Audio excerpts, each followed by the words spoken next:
सदाशिवसमारम्भां शङ्कराचार्यमध्यमाम् अस्मदाचार्यपर्यन्तां वन्दे गुरुपरम्पराम्।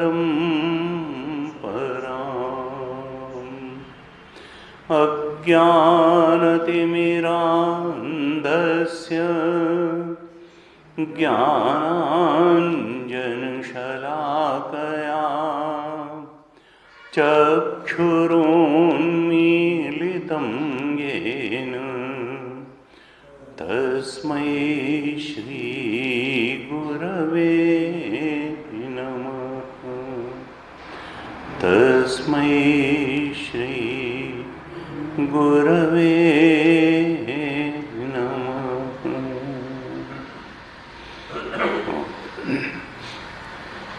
शांति मंत्र का पाठ करते हैं। ओम भद्रं कर्णेभिः शृणुयाम देवाः।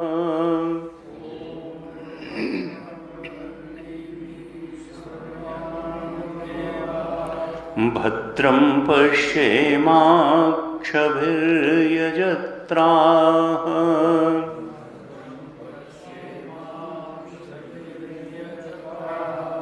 स्थिरैरङ्गैस्तुष्टुवागंसस्तनूभिः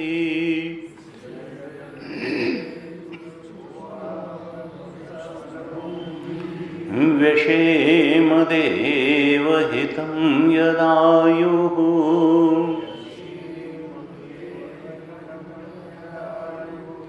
स्वस्ति न इन्द्रो वृद्धश्रवाः।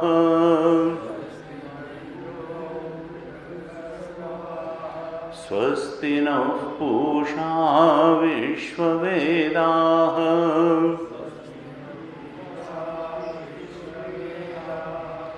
स्वस्ति नस्तार्क्ष्यो अरिष्टनेमिः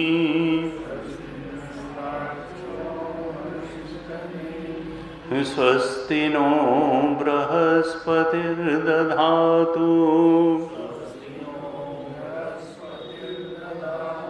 ॐ शान्तिः शान्तिः शान्तिः।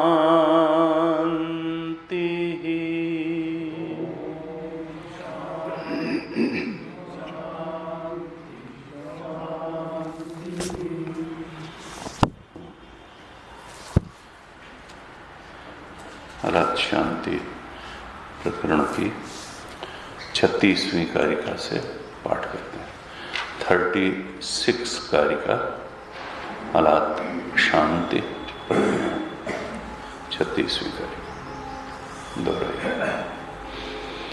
स्वप्ने चावस्तु कः कायः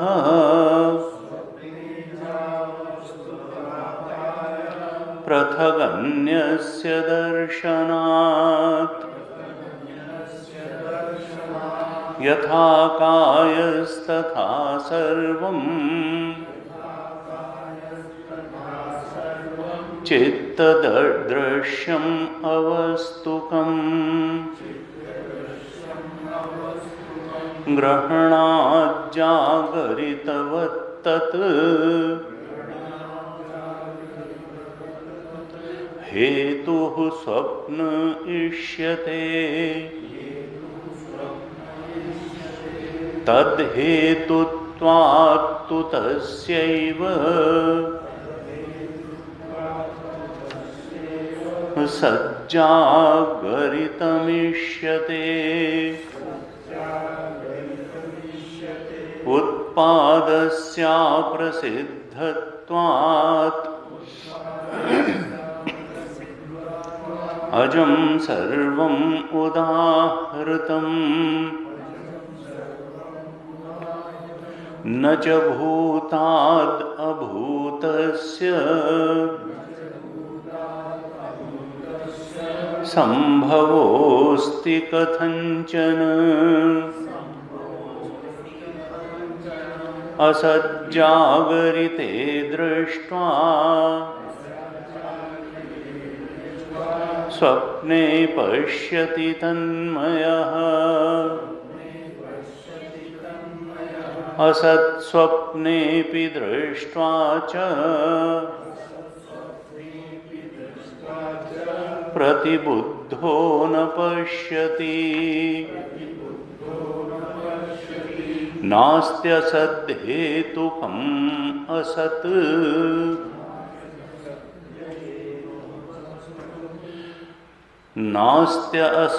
नास्ति असद्धेतुकम् असत्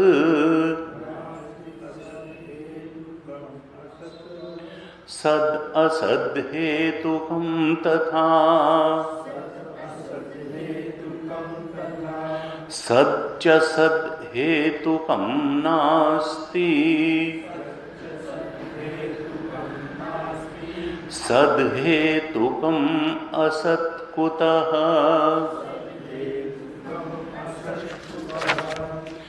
विपर्यासाद्यथा जाग्रत् अचिन्त्यान् भूतवत् स्पृशेत् तथा स्वप्ने विपर्यासात्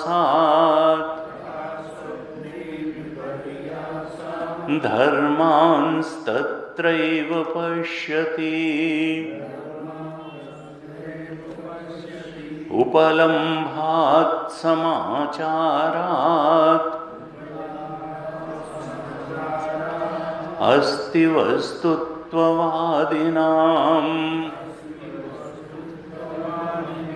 जातिस्तु देशिता बुद्धैः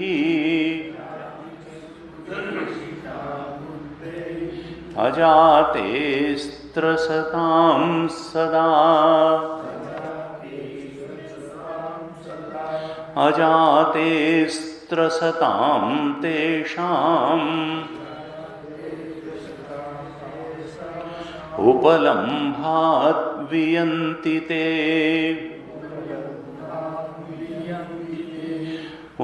अजाते त्रसतां तेषाम्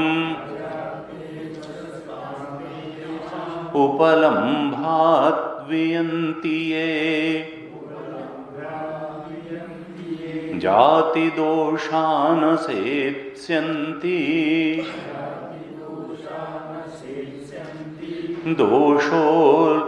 दोषोऽप्यल्पो भविष्यति उपलम्भात् समाचारात्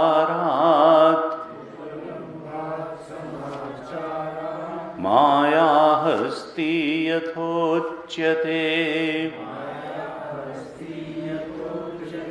उपलम्भात् समाचारात् अस्ति वस्तु तथोच्यते जात्याभासं चलाभासं वस्त्वाभासं तथैव च अजाच्चलम् अवस्तुत्वं विज्ञानं शान्तमद्वयम् एवं न जायते चित्तम् एवं धर्मा अजाः स्मृताः एवमेव विजानन्तः न पतन्ति विपर्यये ऋजुवक्रादिकाभासम्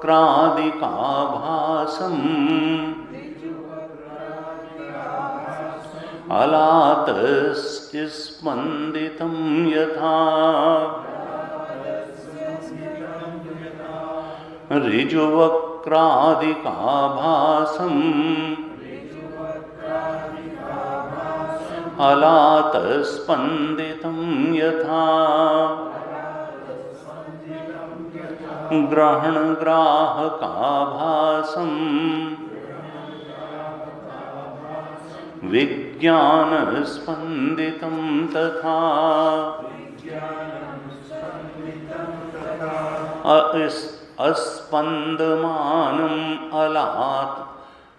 अस्पन्दमानम् अलातम् अनाभासम् अजं यथा अस्पन्दमानं विज्ञानम् अनाभासम् अजं तथा अलाते स्पन्दमाने वै नाभासा अन्यतो भुवः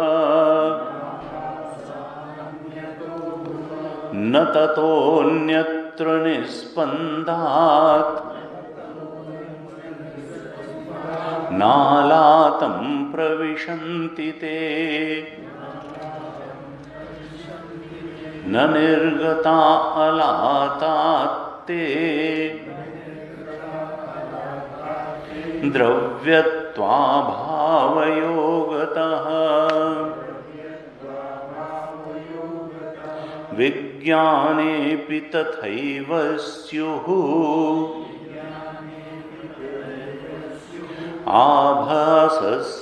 आभासस्याविशेषतः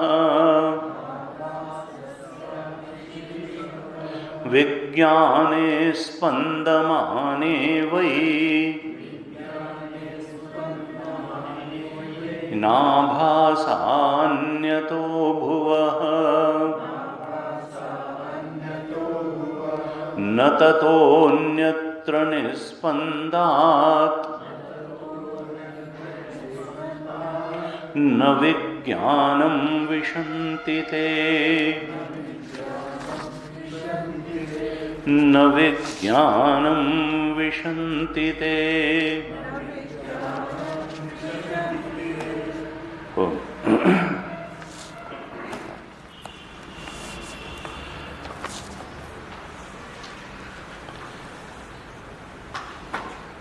मांडुक्य कारिका के पहले हमने वेदांत के कई सिद्धांत देखे जिसमें जीव क्या है, जगत क्या है, ईश्वर क्या है, इसकी यथार्थता का विभिन्न आधार लेकर के निरूपण किया गया, क्योंकि तीन ही एंटिटीज हैं जो बहुत ही वैज्ञानिक दृष्टि वाले लोग होते हैं। अभी कल ही वो कुछ टीवी में आ रहा था कि वैज्ञानिक जो हैं किनकी डेथ हुई, जिन्होंने तारों वारों के बारे में ज़्यादा, हॉपकिंस। तो उसमें एक बहुत बड़ी बात यह भी बताई जा रही थी कि उन्होंने गॉड को नकारा कि ईश्वर जैसी चीज का कोई अस्तित्व, ब्लैक होल वगैरह पे उनका काम था, तो गॉड का अस्तित्व तो नहीं है। और अक्सर लोग कहते हैं कि भाई विदेश चले जाते हैं। हमारी बहन जी का लड़का विदेश गया तो बड़े क्रेज में उन्होंने बताया, वो तो फिलॉसफी में, कि भाई वो ईश्वर को नहीं मानता, जैसे कि वो शंकराचार्य का चाचा हो गया। वो जो है 1.5 हाथ का लड़का इंटर पास करके गया, वहां लदड़ फदड़ किसी तरह भेज करके पास हो रहा है, उसने चूंकि कह दिया कि ईश्वर नहीं है, तो अब सारा जो हिंदुस्तान का ऋषि चिंतन है, शंकराचार्य जी से लेकर गौड़पादाचार्य जी, सब एक पलड़े में हो गए, और उनका जो है पलड़ा हो गया, पार्थ शुक्ला का पलड़ा हो गया भारी, और वो जो है नीचे आ गया। तो लीजिए, और वो भी तुमने 55 साल की जिंदगी जी, तुम 27 साल वाले की बात इतनी जल्दी कैसे मान लिया तुमने? यानी ना हमारे पास दिमाग है ना उनके, अंधे अंदर ठेलियां दोनों कूप परंत हैं। अविद्यायाम अंतरे वर्तमाना स्वयं धीरा पंडितम मन्यमाना दंद्रम मेमाणा पर्यंति मूढ़ा अंधे नैव नियमाना यथांधा। कठोपनिषद में ऐसे ही लोगों को लिखा कि अंधे ही अंधों को रास्ता बता रहे हैं, और फिर दोनों जाकर के कुएं में गिरते हैं, जीवन में दुख पाते हैं, और फिर कहते हैं कि हम तो बहुत बड़े आदमी हैं। अब ठीक है, 3 एंटिटीज हैं, तो ईश्वर को तो नकार दिया, मान लिया, ठीक है भाई ये शरीर है, हम मेहनत करेंगे, कमाएंगे, खाएंगे, एंजॉय करेंगे, हालांकि एंजॉय होता नहीं है, तो लेकिन चलो ठीक है, ईश्वर को नकार दिया। लेकिन क्या अपने आप को नकारा जा सकता है? क्या जगत को नकारा जा सकता है? ठीक है, हमने ईश्वर को नकार दिया तो ईश्वर की झंझट से छुट्टी पा ली। अब ईश्वर का स्वरूप क्या होगा, किस ढंग से होगा, उसने दुनिया बनाई नहीं बनाई, वो अनुग्रह करता है नहीं करता है, प्रार्थना सुनता है नहीं सुनता है, यानी 1/3 झंझट से हम चलो छुटकारा पा गए, एक बात को मना करके हमने आंख मूंद ली। लेकिन अब के संसार को भी नकार देंगे कि संसार नहीं है, और फिर क्या अपने आप को भी नकार देंगे कि हम भी नहीं हैं? तो अपने आप को, और लाख वैज्ञानिक, अपने आप को कोई नहीं नकार सकता है, और संसार को भी कोई नहीं नकार सकता है। दो को तो जो सो कॉल्ड वैज्ञानिक दृष्टि वाला है वो भी नकार नहीं सकता। तेजवान जी ने ये लिखा कि भाई ये बड़ा ही अवैज्ञानिक दृष्टिकोण है कि जो चीजें हमारी इंद्रिय गम्य नहीं हैं या बुद्धि गम्य नहीं हैं, जिनको हमारी इंद्रियां देख नहीं पाती हैं, जिनको हमारी बुद्धि समझ नहीं पाती है, वो चीजें हैं ही नहीं, ये मान लेना बहुत ही अवैज्ञानिक है। भाई तुम्हारी इंद्रियां कोई ये थोड़ा है कि जो इनके परव्यू में है वही 20 के नीचे की फ्रीक्वेंसी कान नहीं सुन पाता, और सुपरसोनिक भी नहीं, तो क्या वो है नहीं? तुम्हारी इंद्रियों के पकड़ के दायरे के बाहर जो चीज होती है, तुम्हारी आंख एक सीमा तक देखती है, कान एक निश्चित सुनते हैं। मच्छर जो है तुमसे ज़्यादा सुन लेता है, चील तुमसे ज़्यादा देख लेती है, तो क्या वो चीज़ें हैं नहीं। ये जो है मान लेना कि जो चीज़ हम नहीं समझ पा रहे हैं, हमारी इंद्रियों की पकड़ में नहीं है, बुद्धि की नहीं है, तो शंकराचार्य जी की बुद्धि की भी पकड़ में वो नहीं थी, गौड़पादाचार्य जी की बुद्धि की पकड़ में भी वो नहीं थी, ऋषि परंपरा में भी वो नहीं थी, रियलाइज सोल्स भी उसको नहीं जानते थे। तो ये जो है फिर अहंकार के अलावा कुछ नहीं है और अवैज्ञानिक सोच है। वेदांत इसीलिए कहता है कि देखो, तीनों चीजों की तुमको खोज करनी पड़ेगी। और रमण महर्षि बार बार कहते थे कि तुम कौन हो ये खोजो। अपने को तो नकार नहीं सकते हो, तो तुम अपने बारे में ही ठीक से जान लो। अपने बारे में कितना जानते हो? हम कौन हैं इस बारे में कोई ठीक से खोज की? वेदांत की भाषा में त्वम पदार्थ का शोधन किया।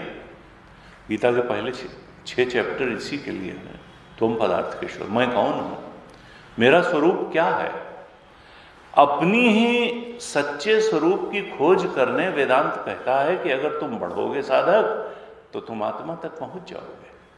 तुम जान लोगे कि तुम स्थूल शरीर नहीं हो, तुम सूक्ष्म शरीर भी नहीं हो, तुम कारण शरीर भी नहीं हो, तुम तो इन तीनों का अधिष्ठान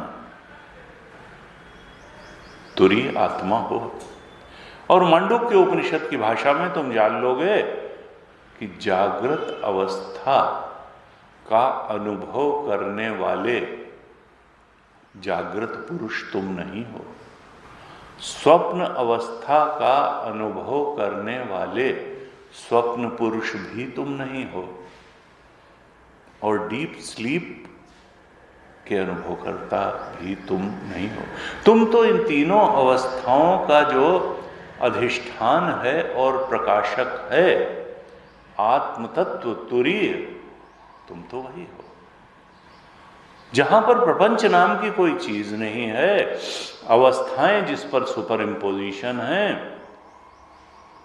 प्रपंचोपशमम शांतम शिवम अद्वैतम चतुर्थम मन्यन्ते सा आत्मा सविज्ञेय। तुम तो वही हो, वह आत्मदेव तुम हो। और जगत क्या है? जगत का भी फिलॉसफी में यह है कि दर्शन जब तक समग्र का विश्लेषण नहीं करेगा तब तक इस्केपिज्म का नाम दर्शन नहीं है। कई बार लोग दर्शन को इस्केपिज्म कह देते हैं। असल में इस्केपिस्ट वो है जो बिना खोजे जाने चीजों को नकार रहा है। जगत के सच्चे स्वरूप को भी जानना पड़ेगा और तब यह मालूम पड़ेगा कि नहीं, चीजें जितने हैं, पदार्थ जितने हैं, ये तो सुपर इम्पोजिशन है। सत्य और तत्व तो वही आत्म तत्व है, जो तुम्हारा सत्य है वही जगत का सत्य है। और बाद में जब शास्त्र कहेगा कि वही ईश्वर का भी सत्य है, तब फिर ब्रह्म सत्यम जगन मिथ्या जीवो ब्रह्म ना परा, वो बात आएगी। यह दृश्यम तज्जड़म तद मिथ्या। जागृत की सृष्टि उतनी ही असत है जितनी स्वप्न की सृष्टि। क्यों? दृश्यत्वात्। जितनी दृश्यता स्वप्न की सृष्टि में है उतनी ही जागृत की सृष्टि में है। प्राग भाव प्रध्वंसा भाव, हमने ये सब तर्क पढ़े हैं पहले। चूंकि जो चीज शुरू होती है और समाप्त होती है तो वो तो सत्य तो नहीं है। जागृत अवस्था एक समय शुरू होती है, एक समय समाप्त होती है, वही स्वप्न का। आने जाने वाली अवस्थाएं हैं, ना आने जाने वाली चीज जो है वो तो आत्म तत्व ही है।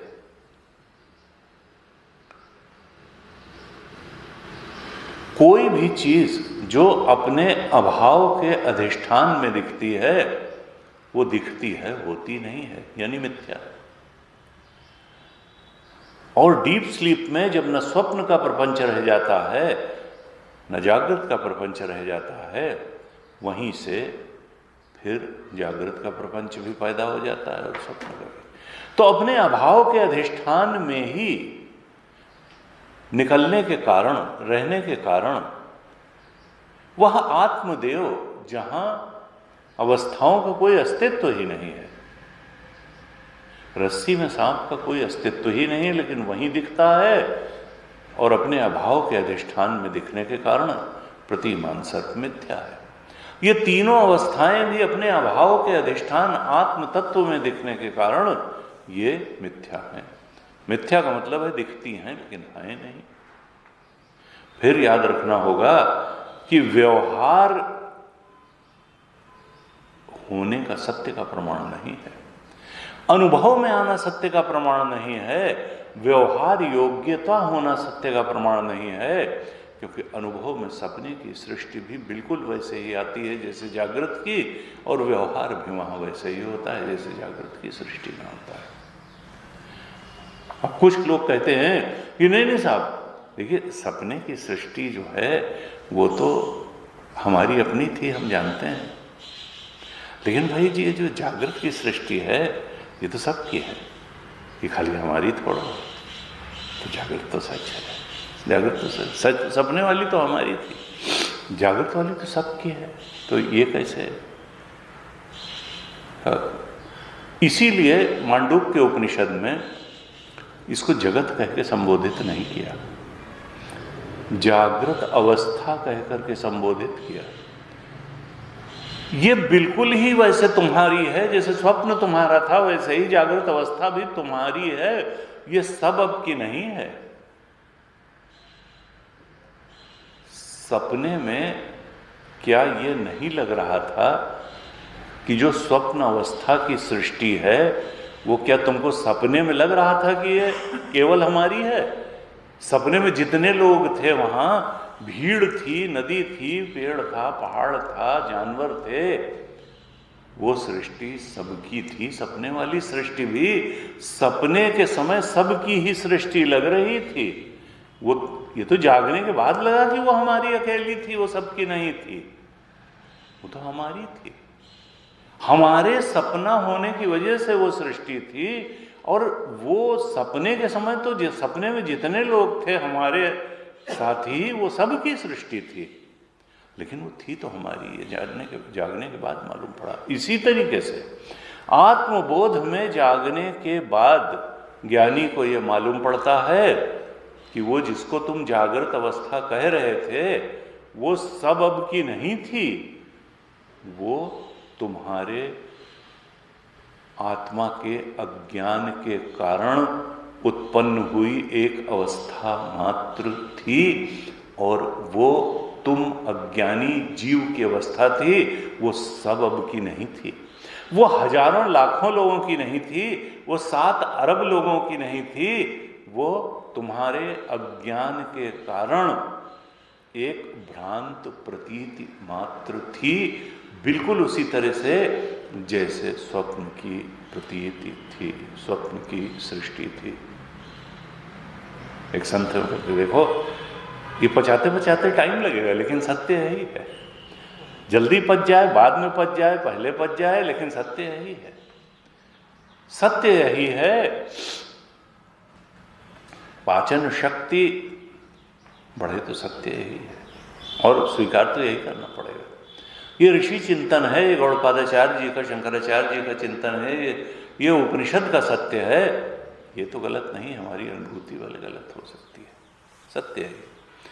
तो कहा कि देखो, ये जो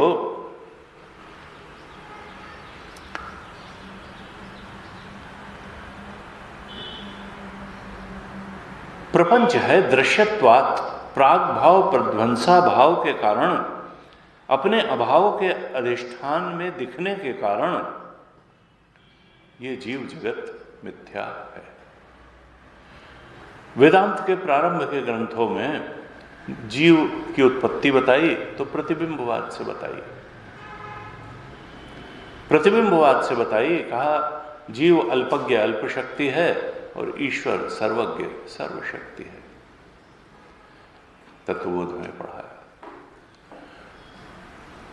अब मांडूक्य में आते आते क्या हुआ कि न कश्चित जायते जीवा संभवो से न विद्यते। कोई जीव की उत्पत्ति होना संभव ही नहीं है। और सृष्टि की उत्पत्ति होना, जगत की उत्पत्ति होना भी संभव नहीं है। ये बिना हुए ही जीव भी भास रहा है और बिना हुए ही जगत भी भास रहा है। न कश्चित जायते जीव संभवोस्य न विद्यते।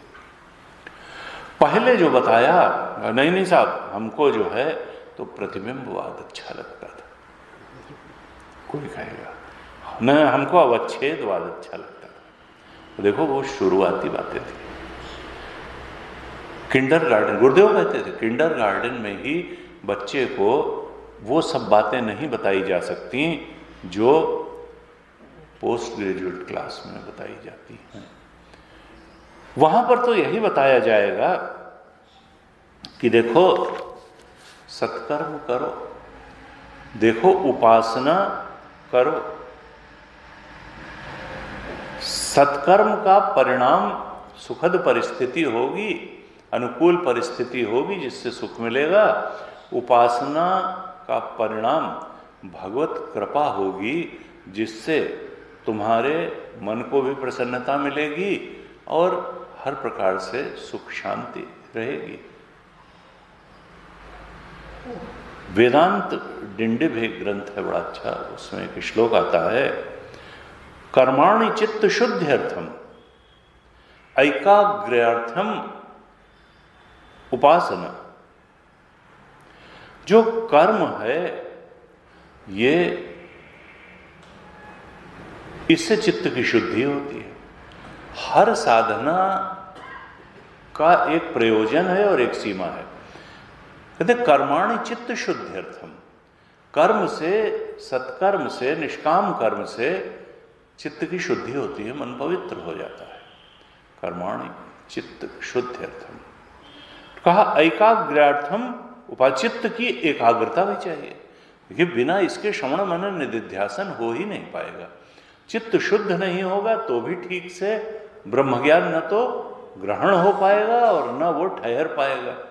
इसलिए निष्काम कर्म की भी आवश्यकता है, उपासना की भी। एकाग्र चित्त हो नहीं पाएगा तो ज्ञान ग्रहण भी नहीं होगा, धारण भी नहीं होगा। कहा कर्माणि चित्त शुद्ध्यर्थम, चित्त ऐकाग्र्यार्थम उपासनम। एकाग्रता पाने के लिए उपासना की आवश्यकता, लेकिन मोक्षार्थम ब्रह्म विज्ञानम। मोक्ष तो अंत में ब्रह्म ज्ञान से ही होता है। मोक्षार्थम ब्रह्म विज्ञानम इति वेदांत डिंडिमः, ये वेदांत का उद्घोष है।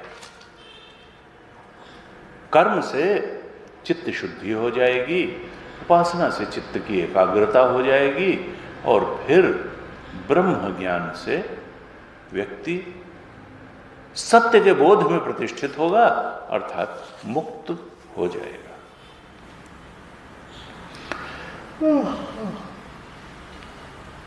हम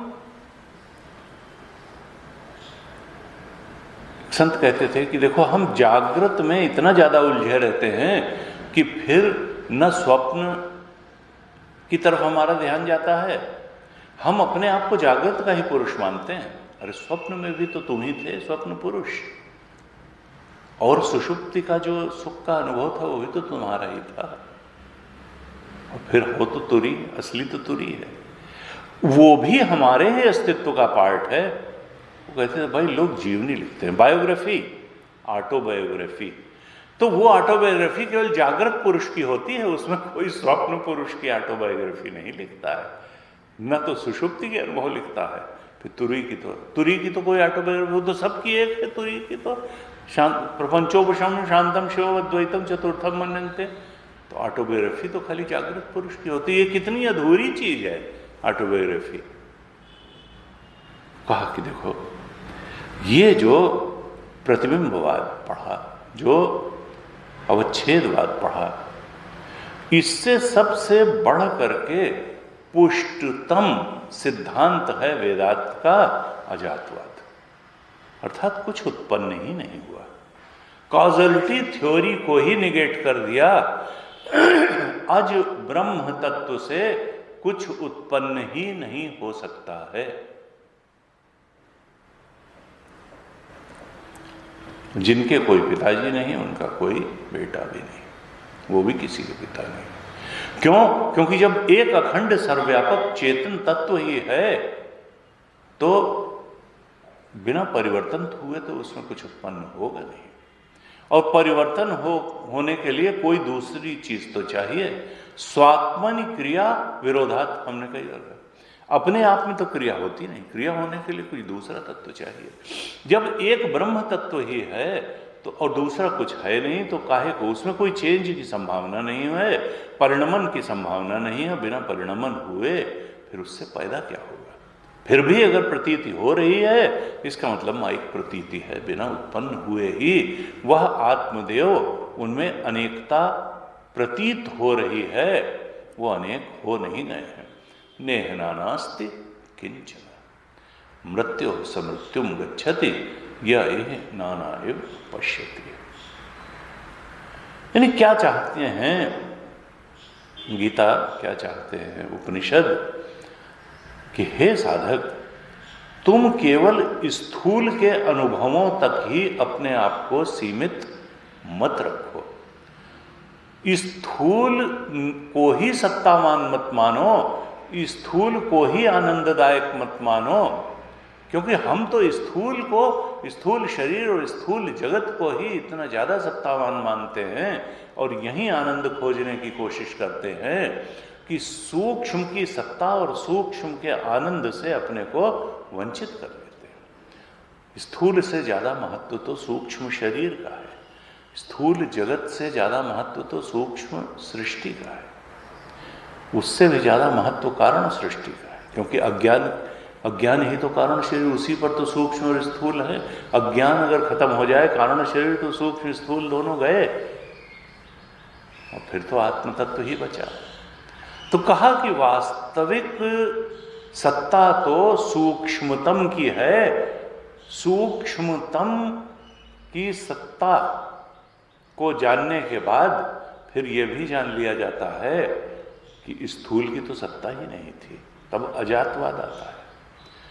जब सूक्ष्मतम आत्म तत्व की सत्ता साधक जानता है तो यह भी जान लेता है कि स्थूल स्थूलतर और स्थूलतम की तो सत्ता ही नहीं थी और वास्तव में उसमें आनंद भी नहीं था। आनंद भी था तो उस सूक्ष्मतम आनंद आत्म तत्व में ही था। और तब भगवान कृष्ण उस ब्रह्मबोध की स्थिति से ही कह पाते हैं कि अनित्यम असुखम लोकम इमं प्राप्य भजस्व माम। अरे ये तो अनित्य है, असुखम है। और मांडूक्य उपनिषद कहता है कि केवल अनित्य और असुखम ही नहीं है, असल में ये तो just created out of ignorance, seems to be out of ignorance and actually it hardly exist. ये तो अभाव है, वहां कुछ है ही नहीं। अज्ञान के कारण अभाव में भाव दिख रहा है। अजात है। न कश्चित जायते जीवः संभवोस्य न विद्यते। तो फिर जगत में आनंद की अनुभूति क्यों होती है? अगर आनंद है ही नहीं, भगवान झूठ बोल रहे हैं कि नित्यम असुखम लोकम एवं प्राप्य भजस्व माम। वेदांत कहता है कि देखो, आनंद है नहीं जगत की वस्तुओं में। आनंद का स्रोत तुम्हारी वासना है, आनंद का स्रोत जगत के पदार्थ नहीं है। तुम्हारी वासना जगत के पदार्थों में आनंद का आरोपण कर देती है। वहां तो कोई पदार्थ ही नहीं है, तो वो सुख और दुख देने में समर्थ कहां से होगा? कहा, इसीलिए बार बार कहते हैं कि हर्ष शोको जहाती। हर्ष को भी छोड़ देता है, शोक को भी। ज्ञानी को ना हर्ष होता है, क्योंकि कुछ हो तो उसको हर्ष हो या शोक हो।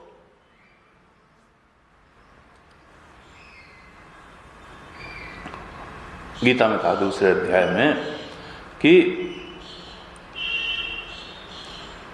हर्ष में अनुद्विग्न, शोक दुखेशु अनुद्विग्न मना।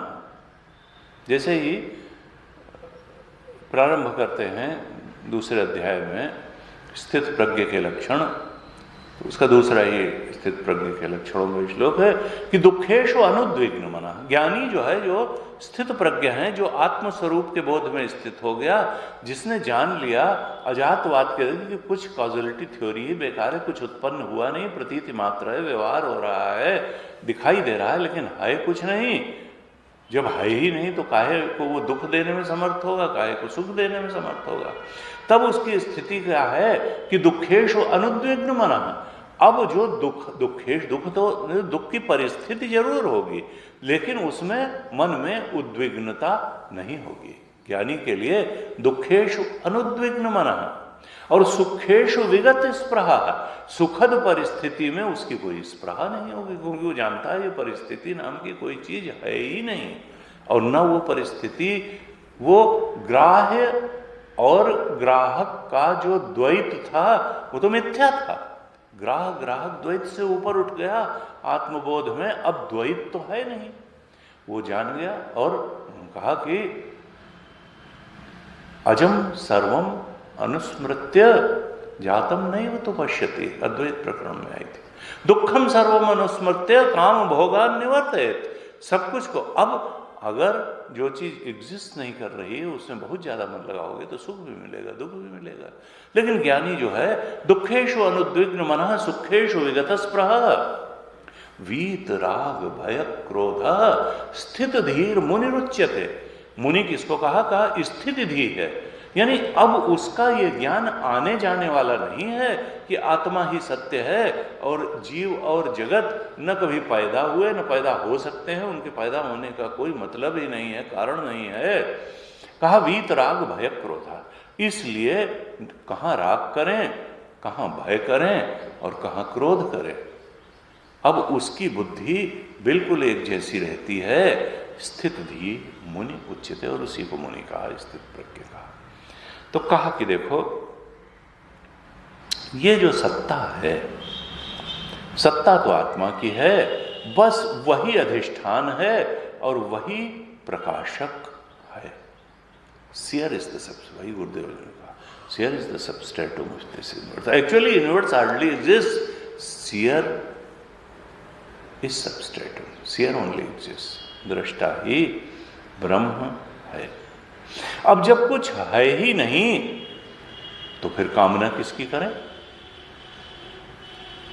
कामना तो तभी होती है जब किसी चीज की सत्ता हो, महत्ता हो और उसमें आनंद सुख दृष्टि हो। जो सत्ता ही नहीं है तो महत्ता कैसी? महत्ता सत्ता है नहीं तो फिर आनंद बोध कैसा? तो फिर कामना कैसी? तो ज्ञानी का वैराग्य एक अलग स्तर का होता है। ज्ञानी विषय में दुख की अनुभूति करके वैराग्य नहीं करता, उसके लिए विषय का कोई अस्तित्व ही नहीं है, इसलिए वैराग्य के अलावा कोई चारा ही नहीं। उसका वैराग्य सहज स्फुटित होता है, ज्ञान से निकला हुआ वैराग्य है, साधना से उपजा हुआ वैराग्य नहीं है। उसके लिए कोई चारा ही नहीं वैराग्य के अलावा। कोई चीज हो तो उससे लगाव करे, दुराव करे। कठोपनिषद ने कहा यही ब्रह्म ज्ञान, यही मनुष्य का लक्ष्य है, ब्रह्म की स्थिति है। सहज रूप में कामनाएं झर जाती हैं, कामनाओं को हटाना नहीं पड़ता है। कहा यदा सर्वे प्रमुच्यन्ते कामा ये से हृदय श्रिता। इस हृदय में रहने वाली सारी कामनाएं जब समाप्त हो जाती हैं, से मुक्ति पा जाता है। प्रमुच्यन्ते यदा सर्वे प्रमुच्यन्ते कामा येस्य हृदयश्रिताः अथ मर्त्यो अमृतो भवति। तब यह मरण धर्मा जीव अमरण ब्रह्मत्व को प्राप्त हो जाता है। अथ मर्त्यो अमृतो भवति अत्र ब्रह्म समश्नुते। यहीं पर अपने ब्रह्म बोध में प्रतिष्ठित हो जाता है। अत्र ब्रह्म, मरने के बाद नहीं, अत्र ब्रह्म। तो मांडुक्य उपनिषद और कारिका क्या आह्वान कर रहे हैं कि हे जीव, तुम अपनी दृष्टि में परिवर्तन ले आओ। सारी समस्या दृष्टि दोष की है। तुम जिसको सत्य माने हो, जिसकी सत्ता मानी है, जिसकी महत्ता मानी है, जिसका भाव माना है, जिसमें आनंद बोध माना है, असल में न उसकी सत्ता है, न उसकी महत्ता है, न उसमें आनंद बोध है। आनंद बोध तो तुम्हारा स्वरूप है, सत्ता तुम्हारा स्वरूप है, महत्ता तुम्हारे स्वरूप की है, आनंद तुम्हारा स्वरूप है। और केवल एक अज्ञान का पर्दा है, वो अगर हट जाए तो फिर यहीं और अभी तुम्हारा स्वरूप ब्रह्म स्वरूप है, आनंद स्वरूप है।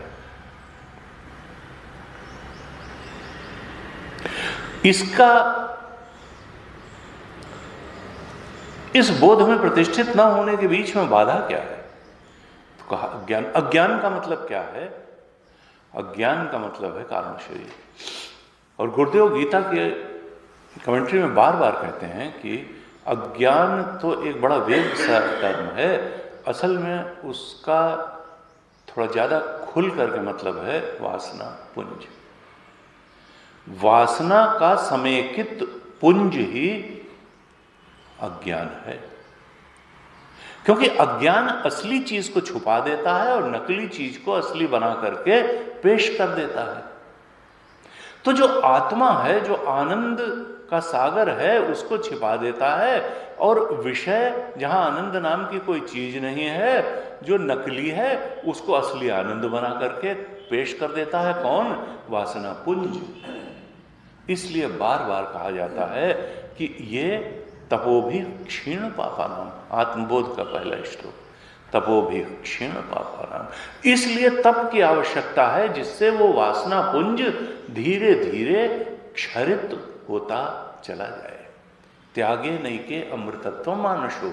इसलिए बार बार सत्संग की आवश्यकता है, बार बार श्रवण मनन निधिध्यासन की आवश्यकता है, जिससे हम नकली को नकली पहचान लें, वासना के दबाव में नकली को असली न कहने लगें और असली छुप न जाए।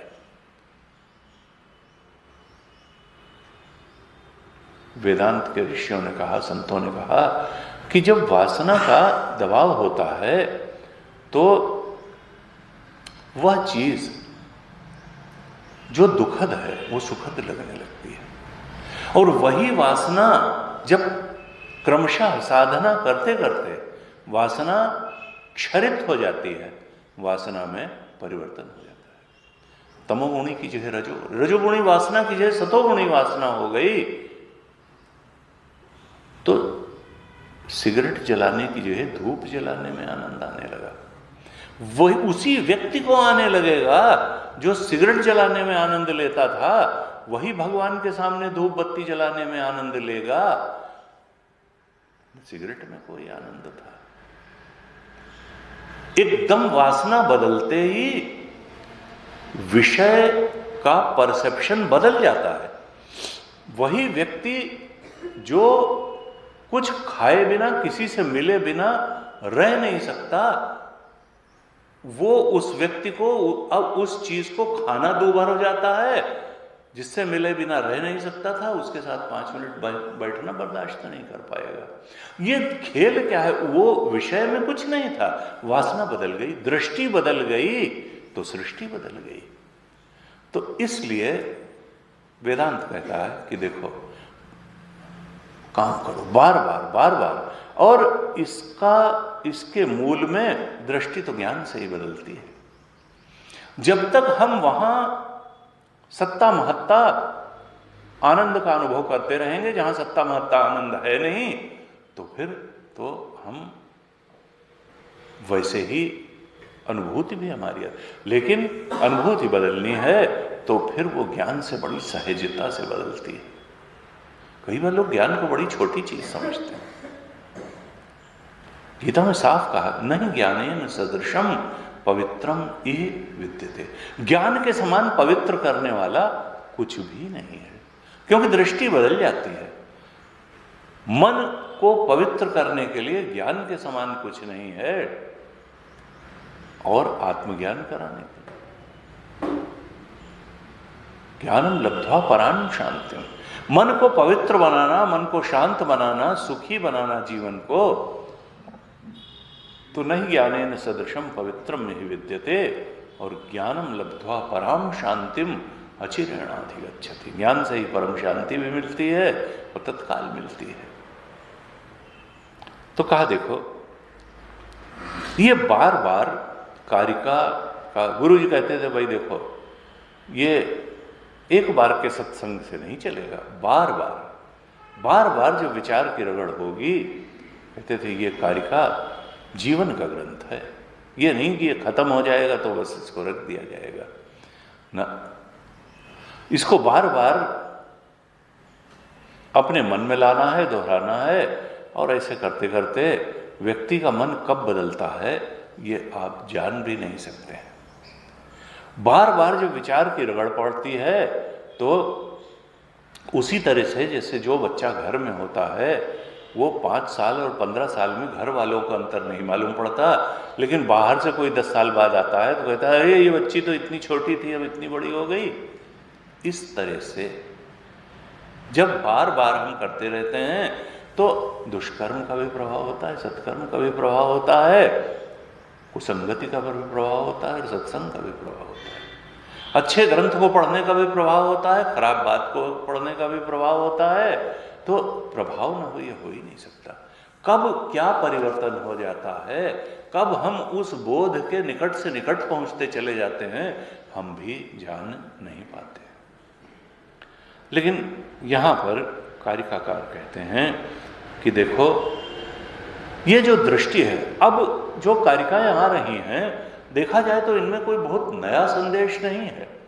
ये पहले 3 प्रकरणों में सब बातें बताई जा चुकी हैं, लेकिन फिर उनको रिपीट कर रहे हैं जिससे साधक के मन में और स्पष्टता आती चली जाए।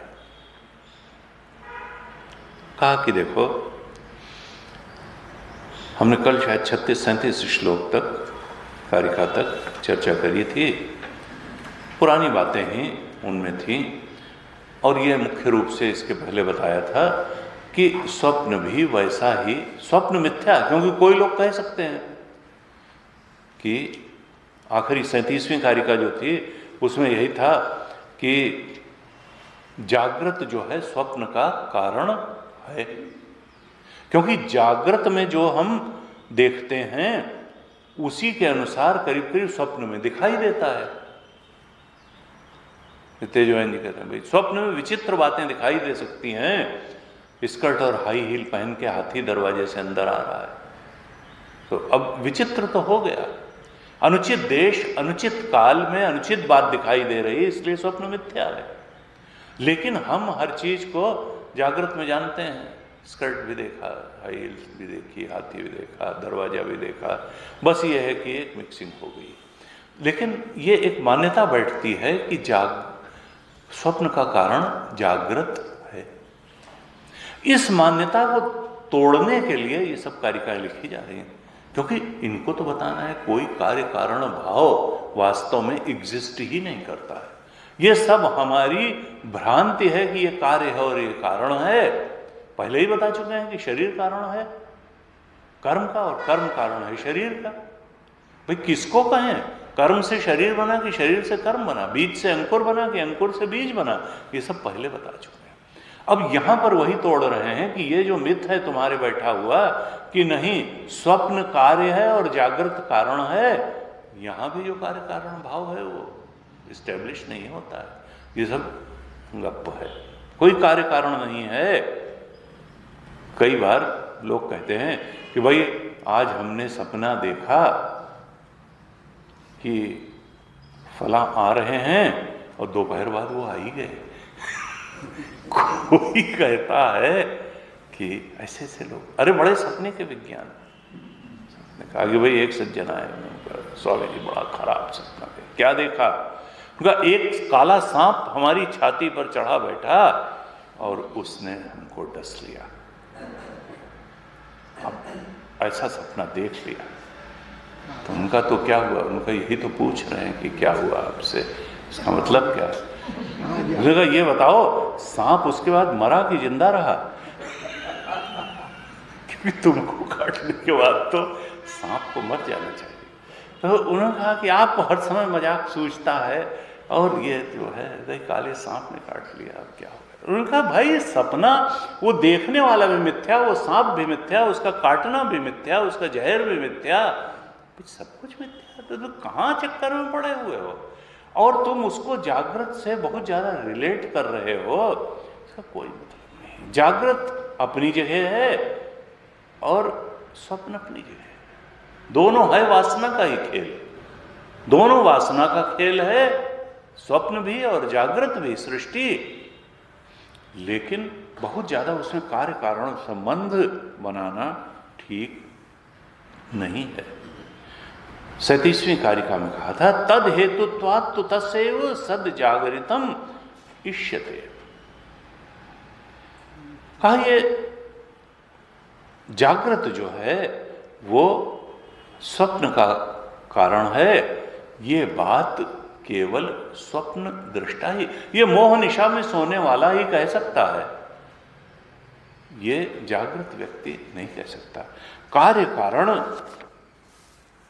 एक दूसरे का बताया नहीं जा सकता। देखिए 38वीं कारिका में इसको और स्पष्ट करते हैं, कहते हैं उत्पादस्य अप्रसिद्धत्वात् अजम सर्वम उदाहर्तम न च भूतात् अभूतस्य संभवोस्ति कथंचन। कारिकाकार कहते हैं कि उत्पादस्य अप्रसिद्धत्वात्, उत्पत्ति जो है वो किसी प्रकार से सिद्ध ही नहीं होती है। न तो अजम सर्वम, इसलिए सब कुछ अजन्मा ही कहा गया है। एक ब्रह्म तत्व जो है वो तो अज तत्व है, अज से कुछ भी जन्म नहीं ले सकता है।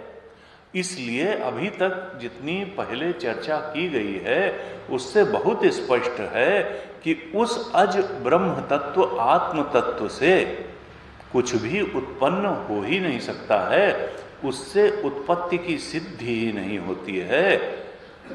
तो जब उत्पत्ति की सिद्धि ही नहीं हुई तो सब कुछ अनुत्पन्न ही है। उत्पादस्य अप्रसिद्धत्वात्, चूंकि उत्पत्ति की सिद्धि नहीं होती है इसलिए अजम सर्वम उदाहर्तम, इसलिए हम नहीं कह सकते कि स्वप्न का जन्म हुआ कि जागृत का जन्म हुआ कि स्वप्न की सृष्टि जन्मी, तीन अवस्थाएं जन्मी, कुछ भी जन्मा बिना जन्मे ही सब दिख रहा है। कहा न च भूताद अभूतस्य संभवोस्ति कथंचन, और ये भी दिखाई ही देता है कि किसी भूत से अभूत की उत्पत्ति संभव ही नहीं है। भूत का मतलब क्या है? जब इस पर भाष्य लिखा भाष्यकार ने तो लिखा कि भूतात् विद्यमानात् अभूतस्य असतः न भूतात् विद्यमानात् अभूतस्य असतः संभवोस्ति लोके। भूत का अर्थ क्या किया? विद्यमान, जो चीज विद्यमान हो। जैसे घड़ा विद्यमान है, और अभूत का मतलब जो असत हो, अविद्यमान हो। असत यानी जैसे खरगोश के सींग, आकाश सुमन वंध्यापुत्र। कहा किसी विद्यमान वस्तु से अविद्यमान वस्तु की उत्पत्ति तो लोक में भी नहीं देखी जाती है। न च भूतात् अभूतस्य संभवोस्ति कथंचन, संभव उत्पत्ति, विद्यमान से अविद्यमान वस्तु की उत्पत्ति संभव नहीं होती है। कहां पर चोट करना चाहते हैं कि तुम अगर जागृत को विद्यमान मान रहे हो और स्वप्न को मिथ्या मान रहे हो तो कहीं विद्यमान से मिथ्या की उत्पत्ति होती, कहीं रस्सी से प्रतिमान सांप की उत्पत्ति होती है। तो जागृत से स्वप्न की उत्पत्ति कैसे हो जाएगी? विद्यमान से अविद्यमान की उत्पत्ति कैसे हो जाएगी? भूत से अभूत की उत्पत्ति कैसे हो जाएगी? जागृत से स्वप्न की उत्पत्ति कैसे हो जाएगी? यद्यपि मन से जागृतात सतः, अगर तुम जागृत को सत मानते हो, विद्यमान मानते हो, तो असत स्वप्नो जायते इद असत, तो असत स्वप्न की उससे उत्पत्ति कैसे हो जाएगी? तुम्हारे ही तर्क से तुम्हारा तर्क गलत है। अगर जागृत को सत और उसको असत, अविद्यमान मानते हो, तो लोक में भी ऐसा नहीं होता कि कहीं विद्यमान से अविद्यमान की उत्पत्ति होती हो।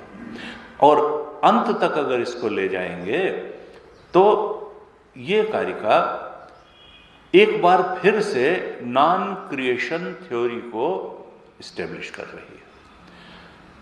अंतिम रूप से कहाँ इशारा है कारिका में कि यह संसार जो है ये it is only a world of unrealities. Gurudev कहते हैं वर्ल्ड ऑफ अनरियलिटीज है ये, यहां अविद्यमान चीजें हैं, रियल नहीं है। रियल होती तो भूत भविष्य वर्तमान तीनों कालों में रहती है। ये तो बस स्वकाले, जैसे स्वप्न है स्वकाले सत्यवत भाति प्रबोधे सद असद भवेद, ऐसे ही ये संसार भी जो है चूंकि धीरे धीरे बदलता है इसलिए लगता है कि सत्य है। कहा ये वर्ल्ड ऑफ अनरियलिटीज है और ये सुप्रीम रियलिटी पर केवल सुपर इम्पोजिशन है। हम ये कहें कि सुप्रीम रियलिटी से ये वर्ल्ड ऑफ अनरियलिटी किसी प्रकार भी उत्पन्न हुआ है तो ये केवल कॉन्ट्रडिक्शन है, केवल फैलेसी है। सुप्रीम रियलिटी से अनरियल वर्ल्ड क्रिएट नहीं हो सकता है। उत्पादस्य अप्रसिद्धत्वात् अजम सर्वम उदाहृतम, उत्पत्ति सिद्धि ही नहीं होती अज आत्म तत्व से, ब्रह्म से माइक जगत की उत्पत्ति भी सिद्ध नहीं होती और जीव की उत्पत्ति भी सिद्ध नहीं होती है। इस तरह से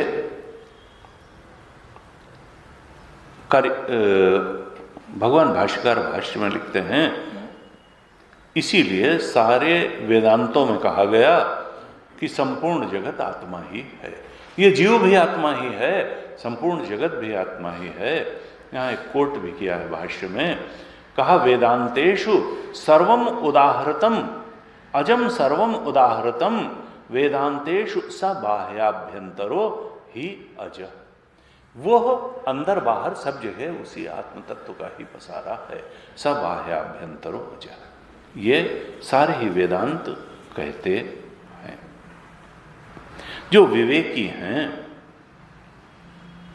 उनकी दृष्टि में किसी वस्तु का जन्म सिद्ध नहीं होता है। बाहर भीतर सब कुछ वह अजन्मा ब्रह्म ही है। इस तरह से 38वीं कारिका में भी जो कारणता का सिद्धांत है उस पर चोट की और कहा जागृत स्वप्न का कारण नहीं है। फिर 39वीं कारिका में भी इसी बात को थोड़ा आगे बढ़ाते हैं, कहते हैं असत जागरिते दृष्ट्वा स्वप्ने पश्यति तन्मयः, असत स्वप्ने भी दृष्ट्वा च प्रतिबुद्धो न पश्यति। कहते हैं असत जागरिते दृष्ट्वा, जागृत काल में भी जो पदार्थ देखे जाते हैं वो असत ही हैं। जागृत में असत जागरिते दृष्ट्वा, ऐसा नहीं है जागृत में कोई सत पदार्थों को, विद्यमान पदार्थों को देखता है, सच्ची बातों को देखता है, ऐसा नहीं है। असत जागरिते दृष्ट्वा, जो अविद्यमान पदार्थ हैं, किस प्रकार से? भाष्यकार कहते हैं रज्जु सर्पवत, जो रज्जु सर्पवत पदार्थ हैं यानी अविद्यमान मिथ्या पदार्थों को ही जागृत में भी देखता है। जागृत के पदार्थ कोई सच्चे नहीं हैं, अविद्यमान हैं। असत जागरिते दृष्ट्वा स्वप्ने पश्यति तन्मया। ये कहते हैं कि देखो वासना का खेल जगत जागृत है और वासना का ही खेल स्वप्न भी है। वासना बनने के लिए पदार्थों का सत्य होना आवश्यक नहीं है। ये बता रहे हैं इस कार्य। वासना बनने के लिए पदार्थों का सत्य होना आवश्यक नहीं है, असत पदार्थों की भी वासना बनती है।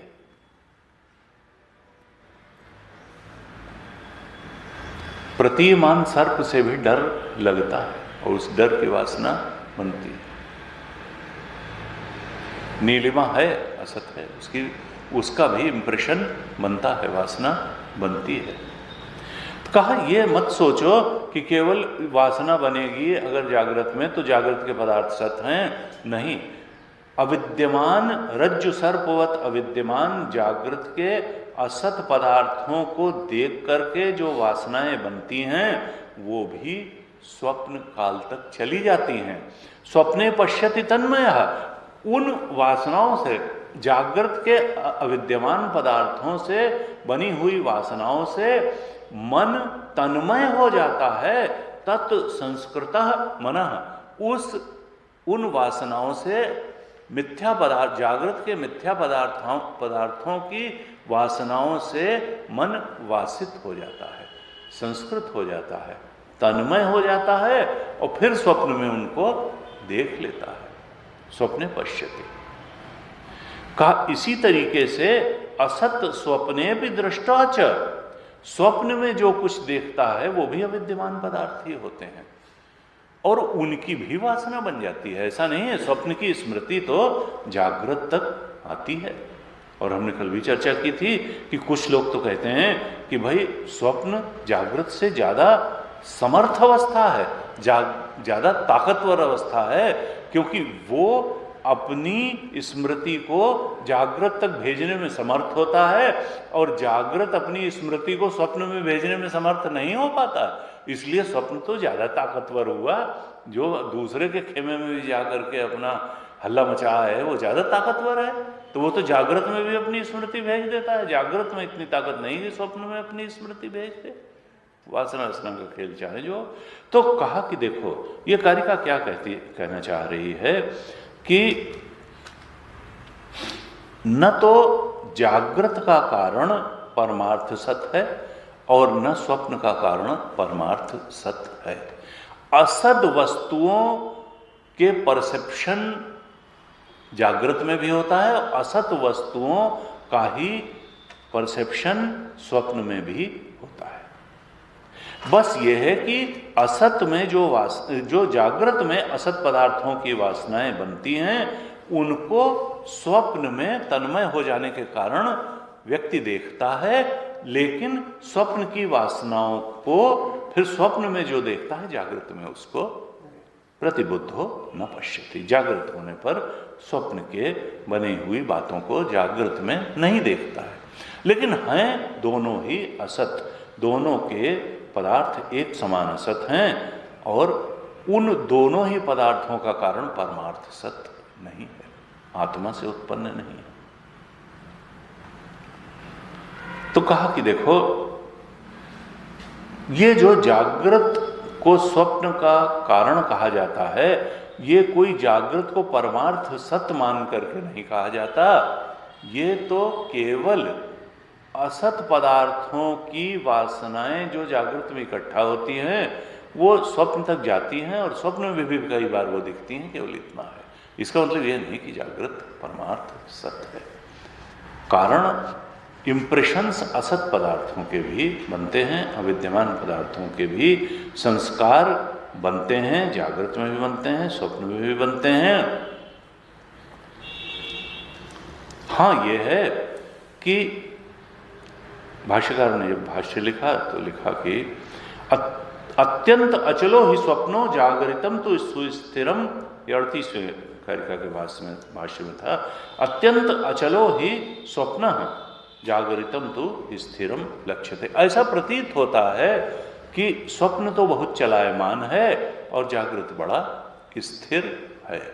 यद्यपि लॉन्ग रन में देखा जाए तो जागृत भी स्थिर नहीं होता, जैसे हमने अभी बताया।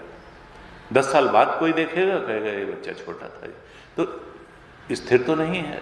पूरी जनरेशन्स खत्म हो जाती हैं, सब खत्म हो जाता है। स्थूल से प्राणी, पदार्थ, परिस्थिति सब बदलते हैं, तो स्थिर तो नहीं है, लेकिन चूंकि परिवर्तन धीरे धीरे होता है, लंबे काल में होता है, इसलिए लगता है। संतों ने तो ये भी कहा, जितने बार सो के उठते हो तुम भी नए होते हो, जगत भी नया होता है। जैसे स्वप्न में जितने बार सोते हो उतने बार तुम भी नया शरीर वहां पाते हो और नई परिस्थिति पाते हो और नया सपना पाते हो। है जागृत में भी ऐसा, लेकिन शरीर चूंकि वही होता है और इसलिए हमको लगता है कि वो स्थिर है, ये भी स्थिर है, शरीर भी स्थिर है, परिस्थितियां भी स्थिर हैं और जगत भी स्थिर है। संत कहते थे कि पत्नी ने कहा कि सुनो, हमने आज एक बड़ा अच्छा सपना देखा। क्या देखा?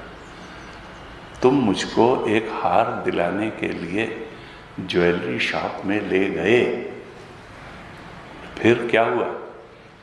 फिर सपना टूट गया। अच्छा, वो अपना काम करना, ध्यान ही नहीं दिया। यही बताओ, हमको ज्वेलरी शॉप में कब लेके जाओगे? उनका कल के सपने में। कल के सपने में लेके जाएंगे, कल के सपने में लेके जाएंगे, कल के सपने में ज्वेलरी शॉप में लेके जाएंगे, आज नहीं जाएंगे। अब सपने की बात सपने में गई और यहाँ की यहाँ है, कल के अब स्थिर होता तो भाई ठीक था, अपना आगे की बात हो जाती, लेकिन यहाँ की ये कि अत्यंत अचलम और स्थिर। 40वीं कारिका में क्या कहते हैं? नास्ति असद हेतुकम असत, सद असत हेतुकम तथा, सच्च सद हेतुकम नास्ति, सद हेतुकम असत कुतः। अब यहां एक तरह से अंतिम रूप से कारणता पर चोट कर रहे हैं कि देखो, कार्य कारण भाव किसी तरह से संभव ही नहीं है। क्यों? क्योंकि उत्पत्ति 4 तरह से ही हो सकती है। कारण असत हो या कारण सत हो, एक तो मूल में 2 बात हो गई। कारण असत हो तो असत कारण से उत्पत्ति हो सकती है या सत कारण से उत्पत्ति हो सकती है। अब असत कारण से उत्पत्ति जो है वो भी 2 तरीके से हो सकती है कि असत कारण से असत की उत्पत्ति हो या असत कारण से सत की उत्पत्ति हो। इसी तरीके से अगर सत कारण है तो उससे भी 2 प्रकार की उत्पत्ति हो सकती है, या तो सत कारण से सत कार्य की उत्पत्ति हो और या सत कारण से असत कारण की उत्पत्ति हो। यही बात यहां कारिका में बताई कि न अस्ति असद हेतुकम असत, असद हेतु से असत की उत्पत्ति नहीं हो सकती है। हेतु का मतलब कारण। पहली लाइन में असत कारण से जो 2 प्रकार के कार्य हो सकते हैं उनको निगेट किया कि असद हेतु से असत कार्य की, असत कारण से असत कार्य की उत्पत्ति नहीं हो सकती है। असत कारण का मतलब क्या है कि जैसे खरगोश का सींग असत है, विद्यमान नहीं है, और असत कार्य, और दूसरा असत जैसे वंध्यापुत्र है, आकाश सुमन है, तो खरगोश के सींग से आकाश के फूल पैदा नहीं हो सकते हैं। असत कारण से असत कार्य पैदा नहीं हो सकता है। फिर कहते हैं असद कारण से सद कार्य भी पैदा नहीं हो सकता। यहां असत का मतलब है जिसमें व्यवहार योग्यता न हो। यहां परमार्थ सत से मतलब नहीं है। कारिका में जो सत और असत शब्द आए हैं इसमें सत का मतलब क्या है? जो व्यवहार योग्य हो। पारमार्थिक दृष्टि से तो फिर आत्मा के अलावा कुछ भी सत नहीं है। यहां सत का मतलब है जो व्यवहार योग्यता जिसमें है, जैसे घड़ा, और असत का मतलब यहां है जिसमें व्यवहार योग्यता नहीं है, जैसे आकाश सुमन, खरगोश के सींग, मरीचिका का जल, नीलिमा वगैरह, जिसमें व्यवहार योग्यता नहीं। तो कहा कि जो असत कारण है, जैसे खरगोश के सींग, उससे असत कार्य जैसे आकाश सुमन उत्पन्न नहीं हो सकता, असत कारण से असत कार्य उत्पन्न नहीं हो सकता। इसी तरीके से असत कारण से सत कार्य भी उत्पन्न नहीं हो सकता। खरगोश के सींग से घड़ा उत्पन्न नहीं हो सकता। दूसरी लाइन में क्या कहा, सद च सद हेतुकम नास्ति, सद हेतु सद नास्ति, सद हेतुकम नास्ति, सद सद हेतु नहीं हो सकता, यानी सद से सद कारण नहीं हो सकता सद कार्य का। यानी सद कारण का मतलब घड़ा, सत्कार्य में, यानी घड़े से घड़ा नहीं बन सकता है, घड़े से घड़ा नहीं बन सकता। सद कार्य से, सद कारण से सद कार्य भी उत्पन्न नहीं हो सकता। और चौथा ऑप्शन क्या है कि जब ये तीनों नहीं हो सकते हैं तो फिर सद हेतुकम असत होता, सद कारण से असद कार्य कैसे पैदा हो जाएगा? भाई घड़े से, सद हेतु से, सद कारण से असत कार्य, घड़े से खरगोश का सींग कैसे पैदा हो जाएगा? सद कार्य से, सद कारण से असत कार्य पैदा नहीं हो सकता। तो दो, पहली लाइन में असत कारण की दो बातें बताई, दूसरी लाइन में सद कारण की दो बातें बताई। पहली लाइन में कहा कि असद कारण से असत कार्य नहीं पैदा हो सकता और असत कारण से सद कार्य भी पैदा नहीं हो सकता। दूसरे में कहा सद कारण से सद कार्य पैदा नहीं हो सकता और सद कारण से असद कार्य भी पैदा नहीं हो सकता। अब यहां पर एक बात ये कहते हैं गुरु जी कि सद कारण से सद कार्य पैदा नहीं हो सकता, तो कहा घट से घट पैदा नहीं हो सकता। तो कोई कह सकता है कि भाई मिट्टी से तो घट पैदा हो सकता है, तो मिट्टी क्या सद नहीं है? कहा नहीं। यहां पर फिर उसकी सत्यता सिद्ध करने के लिए पीछे तक जाना पड़ेगा और अंत में तो सद परमार्थ सद के रूप में आत्मतत्व ही निकलेगा। मिट्टी का कारण जल, जल का कारण जो है अग्नि, अग्नि का कारण वायु, वायु का कारण आकाश, उसका कारण मन और फिर अहंकार और फिर प्रकृति और फिर तो सद कारण तो वास्तव में जा करके वो आत्मतत्व ही निकलेगा और फिर यही होगा कि अज से कुछ भी उत्पन्न नहीं होता। सद कारण से, परमार्थ सत कारण से तो कुछ भी उत्पन्न नहीं होता है, यानी कार्य कारण भाव संभव ही नहीं है। कारिकाकार ने जब इस पर भाष्य लिखा तो कहा कि ये कारिका क्या बताना चाहती है। सबसे अंत की लाइन लिखी 40वीं कारिका के भाष्य में, अतः विवेकिनाम असिद्ध एव कार्य कारण भावः कस्यचित इति अभिप्राय। जो विवेकी हैं, विवेकिनाम असिद्ध एव कार्य कारण भाव, विवेकी जो हैं उनकी दृष्टि में कार्य कारण भाव असिद्ध है, यही इस कारिका का अभिप्राय है। कार्य कारण भाव असिद्ध है, अतः विवेकिनाम असिद्ध एव कार्य कारण भाव। ये जो है 40वीं कारिका में बताया।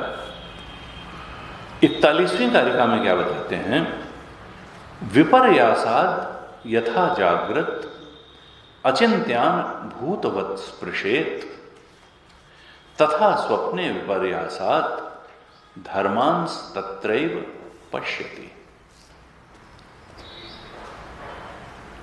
अब यहां पर अंतिम रूप से इस 41वीं कारिका में फिर से ये एस्टेब्लिश कर रहे हैं कि देखो जागृत और स्वप्न में कार्य कारण भाव संभव ही नहीं है।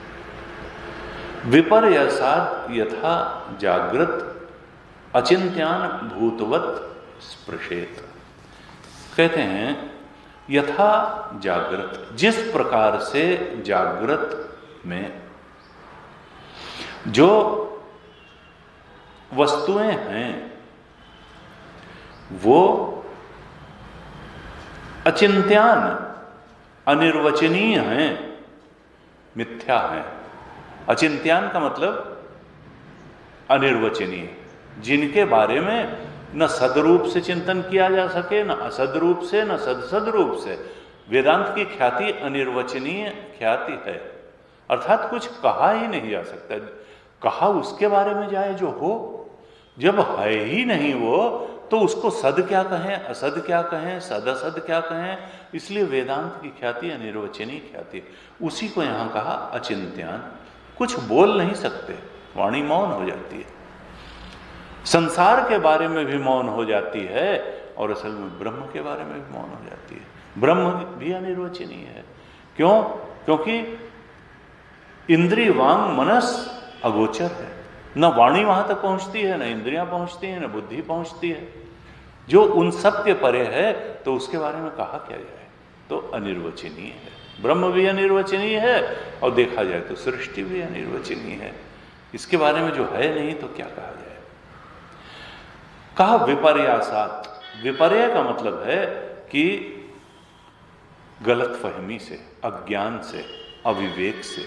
विपर्य रस्सी है, उस पर विपर्य है प्रतिमान सर्प।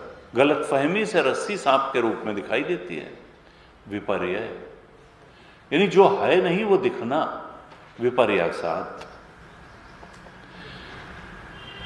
कहा ये जो जागृत की वस्तुएं हैं ये हैं तो मिथ्या, हैं तो अनिर्वचनीय या मिथ्या। यथा जागृत अचिंत्यान भूतवत स्पृशेत, लेकिन भूतवत, भूत का मतलब क्या था, विद्यमान। हैं तो अविद्यमान, हैं तो मिथ्या, लेकिन जागृत की वस्तुओं के साथ हम डील कैसे करते हैं, स्पर्श कैसे करते हैं, उनका अनुभव कैसे करते हैं, जैसे वो विद्यमान हो। भूतवत स्पृशेत, और हैं अचिंत्यान।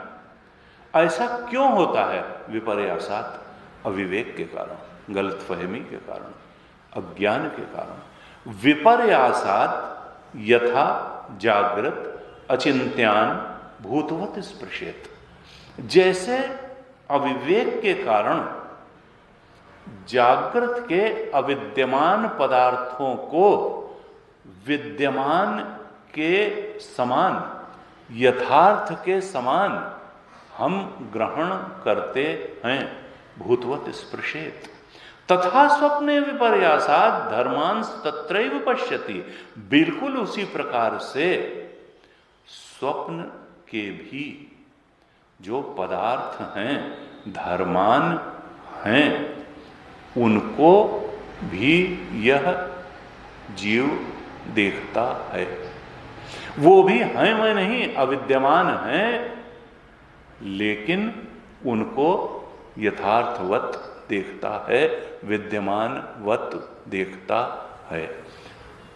जैसे जागृत के वस्तुएं मिथ्या हैं लेकिन उनको विद्यमान के समान लेता है, ऐसे ही स्वप्न की वस्तुएं भी मिथ्या हैं लेकिन उनको विद्यमान की तरह लेता है। कारण क्या है? विपर्य, अज्ञान, गलतफहमी, अविवेक के कारण जो मिथ्या है उसको यथार्थवत ग्रहण कर लेता है। लेकिन इसका मतलब ये नहीं है कि जैसे जागृत के अविद्यमान को यथार्थवत ग्रहण किया वैसे स्वप्न के अविद्यमान को यथार्थवत ग्रहण किया तो जागृत जो है स्वप्न का कारण हो गया, स्वप्न जागृत का कार्य हो गया, कार्य कारण भाव नहीं है। कौन सा मिथ्या किस मिथ्या का हेतु बनेगा? देखिए वहां पर जो कहा था ना कि असद का कारण असद नहीं हो सकता है, असद कारण से असद कार्य की उत्पत्ति थोड़े हो सकती है, कुछ नहीं। सद कारण से सद कार्य की भी उत्पत्ति, असद कारण से असद। जिस बात को इसके पहले की कारिका में 40वीं कारिका में कहा था उसको अब जागृत और स्वप्न पर लागू कर दिया 41वीं कारिका में कि किसी प्रकार से जागृत और स्वप्न में कार्य कारण भाव स्टैब्लिश ही नहीं होता। दोनों अलग अलग एक समान मिथ्या हैं, इनमें कोई कार्य कारण भाव संभव नहीं है। अखंडानंद महाराज कहते हैं अगर तुम जागृत को कारण मानोगे और स्वप्न को कार्य मानोगे तो फिर वही बात फंसेगी जो कर्म और शरीर में थी, बीज और अंकुर में थी, कि कारण जो है वो नियत पूर्व भावित्वम कारणत्वम, कार्य के पहले हमेशा कारण को होना चाहिए, होना ही चाहिए। अब यहाँ कौन पहले है और कौन बाद में है, कैसे स्टैब्लिश करोगे? पहले जागृत अवस्था हुई कि पहले स्वप्न अवस्था हुई? कुछ निश्चित ही नहीं किया जा सकता है, पहले और बाद का नहीं कि पहले अरे भाई एक के बाद एक आती जाती जाती, जैसे कर्म शरीर शरीर कर्म शरीर कर्म, बीज अंकुर अंकुर, कुछ नहीं, मुर्गी अंडा अंडा, कुछ इस्टेब्लिश नहीं किया। इसलिए कार्य कारण भाव कहीं से इनमें इस्टेब्लिश नहीं होता है। ये फिर कार्य कारण भाव पर एक और चोट करके 41वीं कारिका तक का प्रकरण थोड़ा पूरा होता है। अब इसके बाद से थोड़ा सा अलग एक प्रकरण चालू करते हैं, किस प्रकार से और क्यों। जो कर्म में आस्था रखने वाले हैं वो एक मत मानते हैं, उपासक दूसरा मत मानते हैं, और उनकी मान्यता अजातवाद की क्यों नहीं हो पाती, किस कारण से नहीं हो पाती है, उस पर बताते हैं। किसी डर की वजह से नहीं होती, अविवेक के वजह से नहीं होती, गलत मान्यता के कारण नहीं होती। अगली 4-5 कारिकाओं में इस बात की चर्चा है, हम कल इसको देखते हैं। हाँ जी, ओम पूर्णमदः पूर्णमिदं पूर्णात् पूर्णमुदच्यते पूर्णस्य पूर्णमादाय पूर्णमेवावशिष्यते। ओम शांति शांति शांति। हरि ओम श्री गुरुभ्यो नमः। हरि ओम।